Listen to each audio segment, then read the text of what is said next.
Bismillahirrahmanirrahim. Assalamualaikum warahmatullahi wabarakatuh. Para mahasiswa yang saya banggakan, pada video kali ini insya Allah saya akan membahas tentang i'jazul Quran atau mu'jizat Al-Quran. Nah, salah satu objek penting yang dikaji dalam ilmu Quran adalah perbincangan mengenai mu'jizat. Nah, persoalan mu'jizat ini, terutama mu'jizat Al-Quran ini dulu sempat menyeret para teolog klasik dalam perdebatan yang berkepanjangan, terutama antara para teolog dari kalangan Mu'tazilah dengan para teolog dari kalangan Ahlus Sunnah wal Jamaah mengenai konsep sirfah. Nah, nanti akan kita bahas tentang sirfah. Nah, dengan perantara mukjizat, Allah mengingatkan kita bahwa para rasul adalah utusan yang mendapat dukungan dan bantuan dari langit, dari Allah ya. Mukjizat yang telah diberikan kepada para nabi itu mempunyai fungsi yang sama. Apa itu fungsinya? Yaitu untuk memainkan peranannya dalam mengatasi kepandaian kaumnya, di samping untuk membuktikan bahwa kekuasaan Allah itu di atas segala-galanya. Nah, suatu umat yang tinggi pengetahuannya dalam ilmu kedokteran misalnya ya, itu tidak wajar dituntut dan diarahkan dengan mukjizat dalam ilmu tata bahasa. Jadi berbeda ya. Begitupun sebaliknya, tuntutan dan pengarahan yang ditunjukkan kepada suatu umat itu harus berkaitan dengan yang mereka ketahui. Karena itu Allah tidak akan mengarahkan suatu umat pada hal-hal yang tidak mereka ketahui. Tujuannya adalah tuntunan dan pengarahan Allah itu bermakna. Nah, disitulah letak nilai mukjizat yang telah diberikan kepada para nabi. Nah, setiap nabi itu yang diutus oleh Allah selalu dibekali mukjizat. Di antara fungsi mukjizat adalah meyakinkan manusia yang ragu dan tidak percaya terhadap apa yang dibawa oleh nabi tersebut.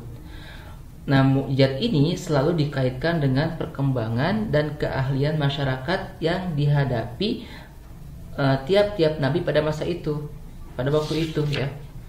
Nah, jadi pada hakikatnya setiap mukjizat itu bersifat menantang, baik secara tegas atau tidak. Oleh karena itu, tantangan tersebut harus dipahami dan dimengerti oleh orang-orang yang ditantangnya.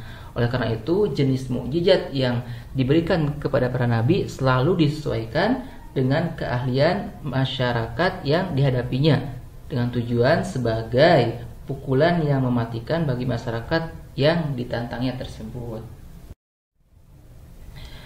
Kemudian kita bahas pengertian ya, atau definisi. Nah, kata mukjizat ini akar katanya dari kata a'zaza atau i'zaz.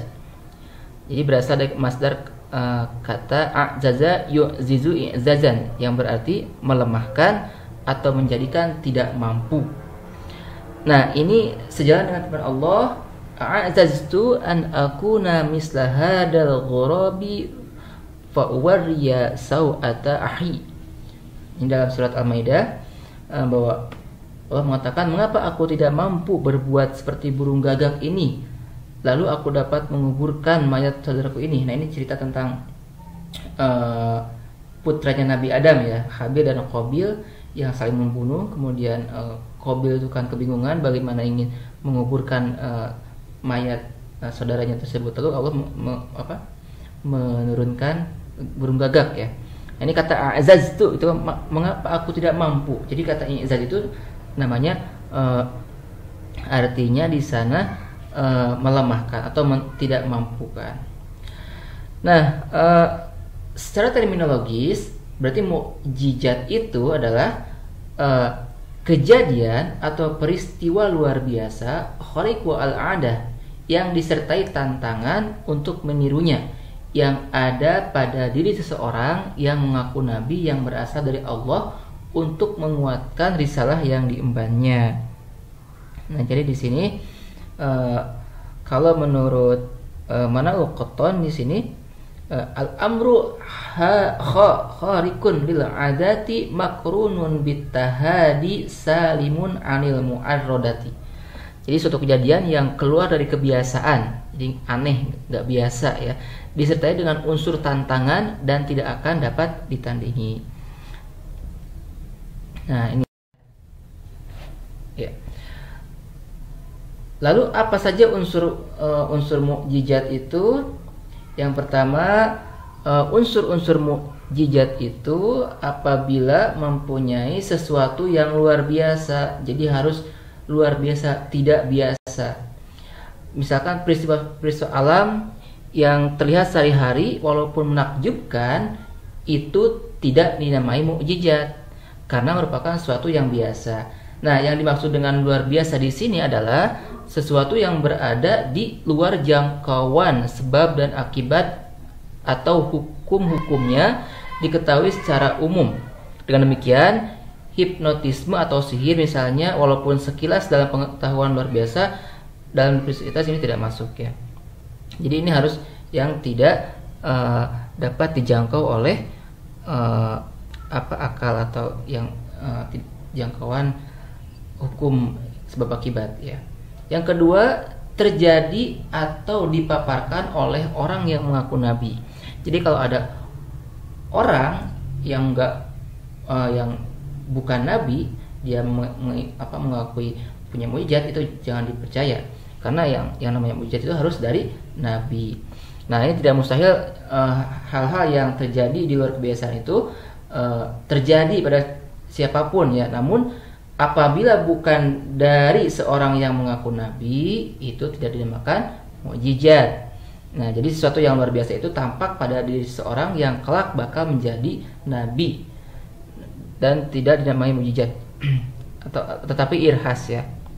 Jadi irhas itu adalah keluar biasaan yang terjadi pada seorang yang taat dan dicintai oleh Allah dan tetapi tidak disebut mukjizat, tetapi karomah ya. Kemudian karomah yang terakhir bahkan tidak mustahil terjadi pada seorang yang durhaka ya. Jadi punya kelebihan, tapi orang yang durhaka itu namanya ihanah, penghinaan, atau istidraj, rangsangan atau tipu daya setan ya. Nah itu unsur mukjizat yang kedua. Yang ketiga adalah mengandung tantangan terhadap yang meragukan kenabian untuk mengungguli atau setidaknya menyamai kemampuan yang dimilikinya. Jadi tentu saja tantangan ini harus berbarengan dengan pengakuannya sebagai nabi, bukan sebelum atau sesudahnya. Nah, di sisi lain, tantangan tersebut harus pula merupakan sesuatu yang sejalan dengan ucapan sang nabi. Misalnya, ia berkata, batu ini dapat berbicara. Tetapi ketika batu itu berbicara, dikatakan bahwa sang penantang itu berbohong, maka keluar biasaan itu bukanlah suatu mukjizat, tetapi itu ihana atau istidraj ya. Yang keempat, mukjizat itu harus ada tantangan tersebut tidak mampu atau gagal dilayani. Jadi nggak ada yang mampu menandinginya ya. Jadi bila ada yang berhasil disamai atau tantangan itu berhasil dikalahkan, ini berarti bahwa pengakuan sang penantang tidak terbukti. Jadi perlu digarisbawahi di sini bahwa kandungan tantangan ini harus benar-benar dipahami oleh yang ditantang. Bahkan untuk lebih membuktikan kegagalan mereka, biasanya aspek kemukjizatan tiap-tiap nabi ini berupa hal-hal yang sesuai dengan bidang keahlian utamanya. Misalkan Nabi Isa keahliannya kan bisa menghidupkan orang yang sudah meninggal atau mengobati penyakit yang aneh-aneh.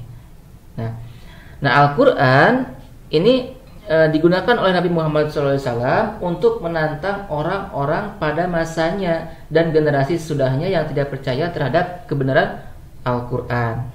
Sebagaimana firman Allah ya, bahwa Al-Quran ini bukan ciptaan Muhammad, dan risalah itu serta ajarannya bukan ciptaan Muhammad, tapi ini dari Allah. Baik, selanjutnya bentuk mukjizat ya. Nah, ini bentuk mukjizat atau macam-macam mukjizat. Ini mukjizat dibagi ke dalam dua kategori. Ada mukjizat indrawi ya, atau namanya hisyah ya. Ada mukjizat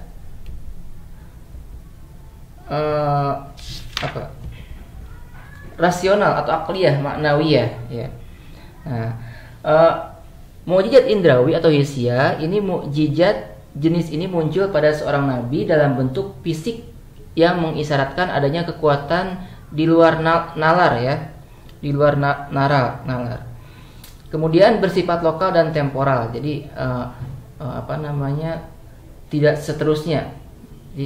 Ada tempo-temponya. Contohnya seperti mukjizat laut yang dibelah oleh Nabi Musa, kemudian tongkat Nabi Musa yang menjadi ular, api menjadi dingin dalam kasus Nabi Ibrahim dan lain sebagainya. Itu kan sifatnya temporal, pada waktu itu saja. Tidak kesininya tidak ada. Kemudian yang kedua ada mukjizat rasional atau akliyah maknawiyah. Nah, mukjizat ini muncul dalam bentuk makna yang bersifat intelektual dan rasional ya. Ini bersifat universal dan berlangsung sepanjang masa ya, berlangsung sepanjang masa. Kemudian contohnya seperti kitab Al-Quran yang diberikan kepada Nabi Muhammad SAW. Ini kitab ini kan sahihun likulli zaman wa makan, akan terus berlangsung sepanjang masa. Nah, ini kita bandingkan perbandingan mukjizat Al-Quran dengan kitab sebelumnya. Nah, kalau mukjizat Al-Quran ini bersifat non fisik ya, bersifat non fisik ya. Kemudian atau maknawiyah ya, ini terjaga, abadi dan berkelanjutan sehingga sampai sekarang masih banyak temuan-temuan tentang mukjizat Al-Quran. Misalkan kan laut yang terbelah dua, itu kan terbukti sampai sekarang. Kemudian proses penciptaan manusia ya, kelahiran manusia ya. Kemudian mengarah pada keterbukaan hati dan akal sehingga pengaruhnya akan bertahan lama. Kemudian sesuai dengan konteks dakwah sekaligus untuk mendukung atau membuktikan kebenaran risalah kenabian Nabi Muhammad SAW. Sedangkan mukjizat kitab yang lainnya, kitab sebelumnya ya, ini sifatnya bersifat fisik atau hisiah dan akan lenyap dengan berlalunya waktu. Kemudian berkisar pada peristiwa yang bisa dilihat oleh panca indera semata, kemudian di luar konteks dakwah dan hanya untuk mendukung atau membuktikan utusan Allah SWT. Contohnya seperti menghidupkan orang mati, tongkat menjadi ular dan lainnya. Ini tidak berhubungan dengan materi kitab Taurat dan Injil ya. Itu. Kemudian aspek mukjizat dalam Al-Quran. Nah, ini aspek-aspek, ada beberapa aspek. Yang pertama aspek keindahan bahasa dan keindahan redaksi Al-Quran atau i'jaz lugawi ya. I'jaz dalam aspek bahasa ya. Yang kedua ada aspek petunjuk ilmiah, i'jaz ilmi. Jadi mukjizat dalam hal ilmu pengetahuan. Yang ketiga ada aspek kesejarahan dan berita gaib atau i'jaz tarikhi. Yang keempat aspek penetapan hukum syariah atau i'jaz tasri. Ya. Baik, kita bahas satu persatu ya. Yang pertama i'jaz lugawi. Nah, i'jaz lugawi ini adalah i'jaz kebahasaan. Nah, ini bahasa Arab ini kan dikenal memiliki tata bahasa yang tinggi, nilai keindahannya atau balaghahnya. Jadi sangat baik dalam menyampaikan penjelasan bayannya ya. Sangat serasi dalam menyusun kata-kata, kelancaran logika serta ketinggian dalam bahasa dan sastra. Nah, ini. Nah, jadi Al-Quran itu mencapai tingkat tertinggi dari segi keindahan bahasanya sehingga membuat kagum bukan saja orang-orang mukmin, tetapi juga orang-orang kafir. Ini kan berbagai riwayat menyatakan bahwa tokoh-tokoh kaum musyrik itu sering secara sembunyi-sembunyi berupaya mendengarkan ayat-ayat Al-Quran yang dibaca oleh kaum Quraisy. Kaum muslimin pun di samping mengagumi keindahan bahasa Al-Quran juga mengagumi kandungannya serta meyakini bahwa ayat-ayat Al-Quran adalah petunjuk kebahagiaan dunia dan akhirat. Kemudian Al-Quran menantang mereka dalam 4 tahap. Namun mereka tidak mampu melakukannya. Yang pertama membuat satu Al-Quran penuh. Ya, ini dalam surat Al-Isra ayat 88 ya. Ini kan Allah menantang manusia untuk membuat Al-Quran satu penuh. Mungkin agak kelebihan. Kemudian membuat 10 surat yang sama dengan Al-Quran, tapi masih tidak mampu. Ini dalam surat Al-Hud ya, ayat 13. Kemudian Allah menurunkan ininya ya, banyaknya. Kemudian membuat satu surat yang sama dengan Al-Quran, ini juga tidak mampu ya. Ini dalam surat Yunus 38. Dan yang keempat, membuat satu surat yang kurang lebih sama dengan Al-Quran tapi juga sama tidak mampu. Ini dalam surat Al-Baqarah ya, ayat 23 ya. Kemudian i'jaz lughawi. Nah, i'jaz lughawi ini adalah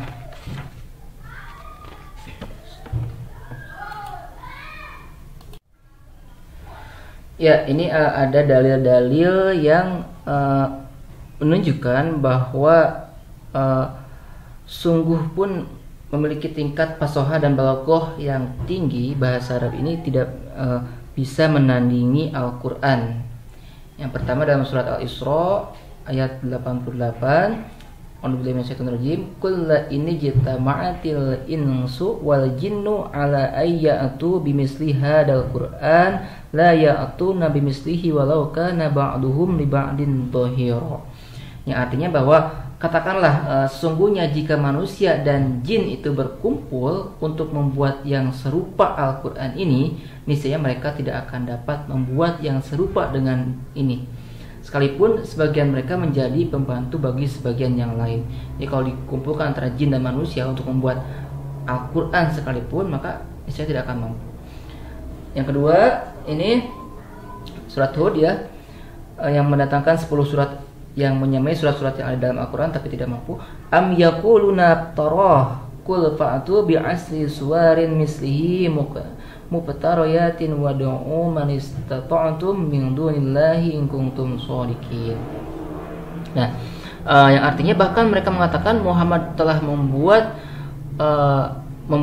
Al-Quran itu, katakanlah, kata Allah, kalau demikian maka datangkanlah kepadaku 10 surat saja yang dibuat-buat yang menyamainya, dan panggillah orang-orang yang kamu sanggup memanggilnya selain Allah jika kamu memang orang-orang yang benar. Nah, ini Allah menantang lagi, coba 10 surat saja untuk bisa menyamai Al-Quran tapi tidak mampu. Yang ketiga, ini surat Al-Baqarah ya. Ini hanya satu surat saja kan. Am yaqulu tarahu qul fa'tu bi suratin mislihi wad'u man istata'tum min dunillahi in kuntum shadiqin.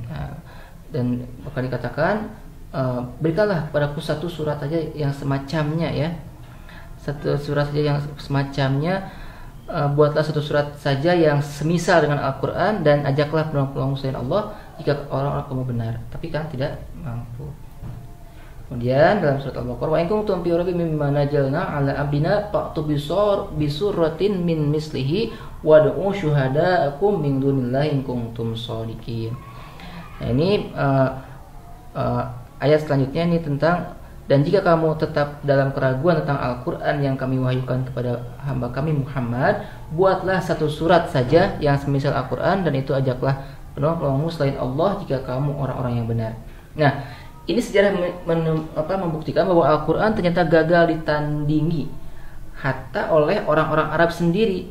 Inilah beberapa catatan sejarah yang memperhatikan kegagalan, misalkan pemimpin Quraisy yang pernah mengutus Abu Walid sebagai sastrawan ulung itu untuk menandingi atau berhadapan dengan Rasulullah SAW ketika beliau membaca surat Al-Fussilat. Ia tercengang mendengar kehalusan dan keindahan dari bahasa Al-Quran, sehingga ia kembali kepada kaumnya dan merasa kecewa. Kemudian ada cerita tentang Musailamah Al-Kadzab yang mengaku sebagai nabi, juga pernah berusaha mengubah sesuatu yang mirip dengan ayat Al-Quran. Ia mengaku bahwa dirinya pun bisa mempunyai Al-Quran yang diturunkan dari langit.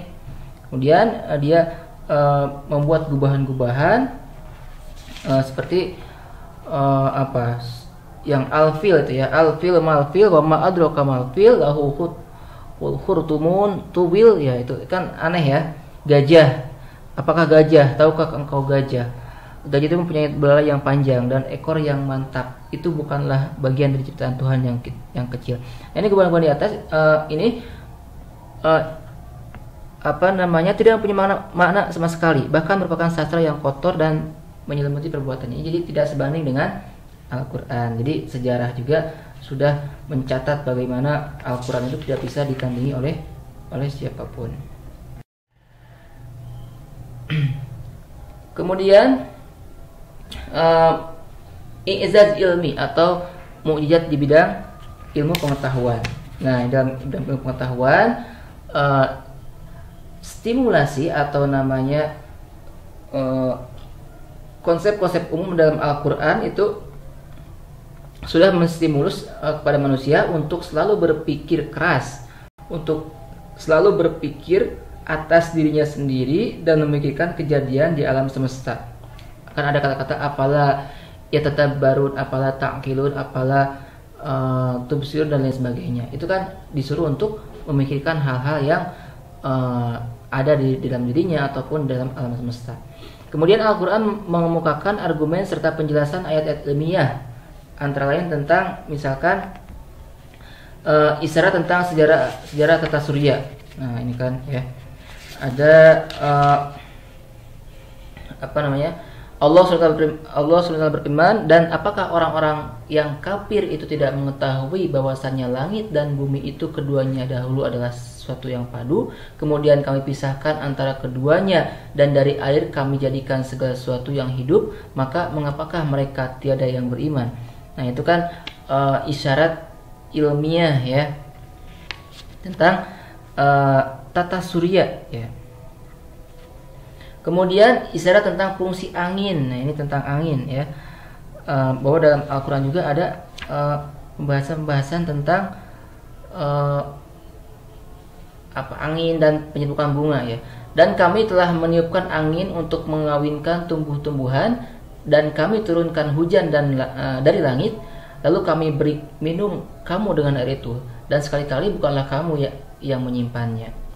Kemudian ada isyarat tentang sidik jari manusia. Nah, dan ini yang paling mencengangkan ya, karena ternyata Allah atau Al-Quran telah menginformasikan tentang uniknya sidik jari manusia yang tidak sama ya, tidak ada yang sama sidik jari itu. Allah berfirman, bukan demikian, sebenarnya kami kuasa menyusun kembali jari jemarinya dengan sempurna. Surat Al-Qiyamah ayat 4 itu ya. Kemudian teori terjadinya alam ya. Teori ini diceritakan dalam surat Al-An'am ya, surat Al-An'am. Dialah yang menciptakan yang memulai penciptaan langit dan bumi ya. Kemudian ini ada peredaran tata surya, surat Al-Mu'minun ya. Demikianlah Allah Tuhanmu pencipta segala sesuatu, tiada Tuhan selain Dia, bagaimana bisa kamu dipalingkan? Dan ini sedikit jari manusia ya, tadi sudah jelaskan. Kemudian selanjutnya ijaz tarihi, itu ijaz tentang sejarah ya. Bahwa sejarah generasi masa lampau itu sudah diceritakan dalam Al-Quran. Ada namanya Qososul, kisah-kisah dalam Al-Quran. Kemudian kegaiban masa kini. Nah, hal-hal yang terjadi di masa kini itu sudah dijelaskan di dalam Al-Quran. Misalnya di antaranya terbukanya niat busuk orang munafik di masa Rasulullah. Misalkan padahal kan Rasul kan belum terjadi hati orang-orang munafik itu kan. Dan di antara manusia ada orang yang ucapannya tentang kehidupan dunia itu menarik hatimu, dan dipersaksikannya kepada Allah atas kebenaran isi hatinya, padahal ia adalah penantang yang paling keras. Al-Baqarah ayat 4. Kemudian tentang ramalan yang kejadian di masa yang akan datang. Di antaranya adalah ramalan kemenangan Romawi atas Persia dalam awal surat Ar-Rum. Gulibatir Rum itu ya, yang itu. Di Al-Quran sudah bisa meramal bahwa Persia nanti akan kalah oleh Romawi. Padahal kemudian ijaz tasri'i. Nah, di antara hal-hal yang mencengangkan akal dan tak mungkin dicari penyebabnya selain bahwa Al-Quran adalah wahyu adalah yang pertama adalah terkandungnya syariat paling ideal bagi umat Islam atau umat manusia ya. Jadi Al-Quran ini menjelaskan pokok-pokok akidah, kemudian norma-norma keutamaan, sopan santun, undang-undang ekonomi politik, sosial dan kemasyarakatan, serta hukum-hukum ibadah. Nah, ini kalau diperhatikan pokok-pokok ibadah ini ya akan diperoleh kenyataan bahwa Islam telah memperluasnya dan menganeka-ragamkannya serta meramunya menjadi ibadah maliyah seperti zakat dan sedekah. Ada juga yang berupa ibadah amaliyah sekaligus ibadah badaniyah seperti berjuang di jalan Allah. Nah, itu ya. Kemudian tentang undang-undang yang paling lurus bagi kehidupan yang dibawa Al-Quran untuk mengatur kehidupan manusia yang mencakup seluruh aspek kehidupan manusia. Kemudian meskipun banyak aturan hukum dari Al-Quran yang secara kasat mata terlihat tidak adil atau kejam dan sebagainya, tapi sesungguhnya di balik itu ada kesempurnaan hukum yang tidak terhingga. Kemudian di antara hukum Al-Quran yang menakjubkan antara lain adalah misalkan ada hukum hudud bagi pelaku zina, pencurian dan sebagainya, ini surat An-Nur ya. Kemudian hukum kisos bagi pembunuh. Kemudian hukum waris yang detil, kemudian hukum transaksi keuangan dan perdagangan, hukum perang perdamaian. Kemudian memahami kemujizatan Al-Quran ini dengan cara kita mempelajari kepribadian Nabi Muhammad SAW. Nabi Muhammad itu kan seorang yang ummi, tidak pandai baca dan tulis ya. Kemudian Nabi Muhammad SAW adalah seorang yang ummi atau tidak pandai baca dan tulis. Kemudian tidak pernah belajar pada satuan pendidikan tertentu, tidak pernah sekolah ya. Kemudian kondisi masyarakat pada saat turunnya juga itu bisa memahamkan kita kepada kemujizatan Al-Quran. Pada waktu itu perkembangan ilmu pengetahuan belum maju, sedangkan Al-Quran sudah mampu melihat ilmu pengetahuan. Kemudian kemampuan ilmiah masyarakat Arab sangat lemah. Kemudian mereka dikenal sebagai masyarakat yang ummiyin, tidak mampu membaca dan menulis. Kemudian masa dan cara turunnya Al-Quran, bahwa kehadiran wahyu Al-Quran itu di luar kehendak Nabi SAW, dan kehadirannya secara tiba ya.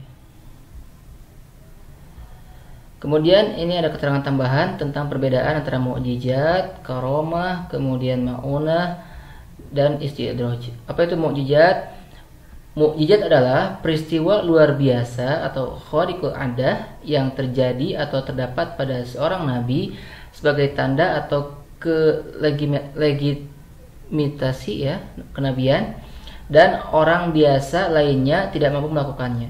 Sedangkan karomah itu sebuah peristiwa luar biasa yang terjadi pada diri seseorang yang dekat kepada Allah, seperti wali, para ulama, sebagai bukti bantuan Allah bagi seorang yang berdakwah di jalan Allah.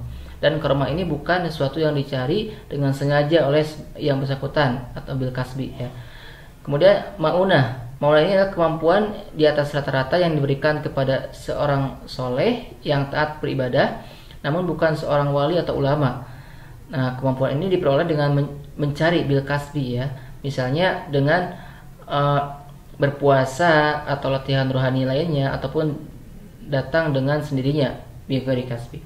Sedangkan istidraj, tipu-tipu daya setan, ini kemampuan seorang di batas kewajaran dari orang ini, bukan termasuk ulama, bukan orang saleh, melainkan seorang yang pendurhaka ataupun seorang yang sering berbuat maksiat tapi mempunyai kelebihan. Kemudian tentang paham asyirfah yang tadi dikemukakan di awal, bahwa paham asyirfah itu ini pertama-tama dikemukakan oleh Mu'tazilah ya, bahwa menurut paham asyirfah itu adalah mukjizat Al-Quran ada pada keseluruhan Al-Quran, tidak dapat dibagi-bagi. Tetapi menurut paham ini, mukjizat Al-Quran tidak secara independen melekat pada Al-Quran, melainkan karena ada campur tangan Allah SWT. Jadi menurut paham asyirfah ini, Al-Quran ini mengandung mukjizat sehingga tidak dapat ditandingi oleh orang-orang kafir, karena Allah SWT memalingkan mereka untuk membuat yang serupa dengan Al-Quran sebagai tandingan. Jika tidak karena Allah memalingkan mereka untuk membuat yang serupa dengan Al-Quran, niscaya mereka mampu melakukannya. Jadi paham asyirfah ini